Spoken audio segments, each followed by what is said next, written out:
Halo, selamat pagi, siang, sore, malam. Selamat datang lagi di Molari Monolog Malam Hari. Dan kali ini bakalan ngebahas hal yang random lagi. Kenapa air laut asin? Apa karena keringet ikan? Atau karena air mata ikan? Karena kan sebelumnya kita ngebahas air mata tuh asin dan memiliki kadar garam, tapi apakah laut itu asin karena air mata ikan yang broken home karena orang tuanya kena pukat harimau, ya kan? Kita nggak tahu tuh. Dan ini dikutip dari detik.com. Sekitar 72% permukaan bumi tertutup air. Dari total tersebut 96,5% air di bumi merupakan lautan. Air laut bisa tetap asin meskipun banyak sungai mengalir dan bermuara ke lautan. Nah tuh, padahal kan kayak udah dikasih air tawar tuh, udah dikasih penawar tapi tetap asin.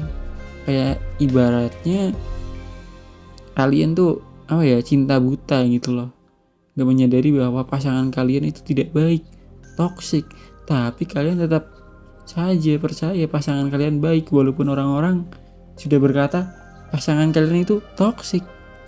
Ya itulah, sama kayak air laut, sulit dirubah. Melansir dari Detik Edu atau Detik Education ya mungkin ini, yang mengutip situs Woods Hole Oceanographic Institution, rata-rata air laut mengandung sekitar 3,5% garam. Garam itu membuat air laut lebih padat daripada air tawar. Bahkan kepadatan yang meningkat membuat manusia, hewan, dan benda lain bisa lebih mengapung di air laut. Jadi buat kalian yang tidak bisa berenang, mungkin bisa latihan di laut aja ya, sambil latihan inilah uji nyali. Lanjut. Rasa asin air laut yang oleh para ilmuwan disebut salinitas memiliki variasi di seluruh lautan. Misalnya, cenderung lebih rendah di dekat ekuator dan kutub. Mungkin karena itu kali ya, di sana dingin, atau kayak kutub kan bisa membeku, ada es bisa membeku karena itu kan air tawar ya. Jadi nggak tahu ring. Bentar, kita lanjut dulu. Jangan sok tahu ya, tidak baik. Tapi salinitas meningkat di beberapa lautan seperti Mediterania yang lebih asin daripada bagian laut lainnya. Perbedaan air laut yang kadang tidak begitu asin bahkan dikalahkan oleh beberapa danau seperti Danau Mono di California dan Laut Kaspia di Asia yang lebih asin. Bagaimana air laut bisa asin? Melansir dari Natural History Museum UK, air laut yang asin atau salinitas laut yang terutama adalah disebabkan oleh hujan yang mencuci ion mineral dari daratan menjadi air. Proses dimulai saat karbon dioksida di udara larut ke dalam air hujan, membuatnya sedikit asam. Saat hujan turun, ia menghancurkan bebatuan, di mana bebatuan ini adalah sumber utama garam yang terlarut dalam air. Berarti apakah garam itu batu? Apakah kita selama ini memakan batu-batuan? Bebatuan yang hancur karena hujan melepaskan garam mineral yang terpisah menjadi ion. Ion-ion ini terbawa air limpasan dan akhirnya menjadi lautan. Natrium dan klorida, konstituen utama dari jenis garam yang digunakan dalam memasak, membentuk lebih dari 90% dari semua ion yang ditemukan di air laut. Sekitar 3,5% dari berat air laut berasal dari garam terlarut. Wah, 3,5% tuh banyak banget sih. Sedangkan tadi bumi aja tuh sekitar berapa tuh tadi ya, 72% bumi itu adalah air, dan 96,5%-nya itu air laut, dan ada 3,5% garam terlarut di dalam air laut.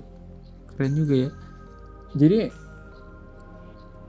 ada pertanyaan ya, apakah ikan-ikan di laut itu